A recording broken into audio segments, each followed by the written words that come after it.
Villages లో ఉండే ప్రతి ఒక్కరు ఈ 3 యాక్ట్లు కంపల్సరీ తెలుసుకోవాలి. 3 యాక్ట్లు చాలా ఇంపార్టెంట్, చివరి వరకు వినండి. ఒకటి పీస్ యాక్ట్, అంటే panchayat extension to the schedules act. ఇది ప్యూర్లీ ట్రైబల్ కోసం వచ్చింది. ఇది ఒక రకమైన గ్రామ సభ. గ్రామంలో ఏ డెవలప్మెంట్ పని చేయాలన్నా ఈ గ్రామ సభ అప్రూవల్ కంపల్సరీ కావాలి.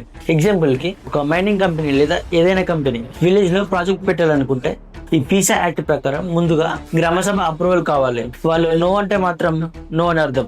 2, గ్రామ సభ యాక్ట్. ఇది ఇండియాలో మొత్తం గ్రామాలకు వర్తిస్తుంది. అందరూ కలిసి మీటింగ్ పెట్టుకుంటారు. ఈ గవర్నమెంట్ స్కీమ్స్ ఎవరికి ఇవ్వాలని సజెస్ట్ చేస్తారు. ఫైనల్ డిసిషన్ గవర్నమెంట్ తీసుకుంటుంది. ఎగ్జాంపుల్ కి గ్రామంలో హౌసింగ్ స్కీమ్ ఇవ్వాలి, దీనికోసం గ్రామ సభ పెట్టుకుంటారు. ఒకరికి ఇల్లు ఇవ్వాలని సజెస్ట్ చేస్తుంది, కానీ ఫైనల్ డిసిషన్ మాత్రం అధికారులు తీసుకుంటారు.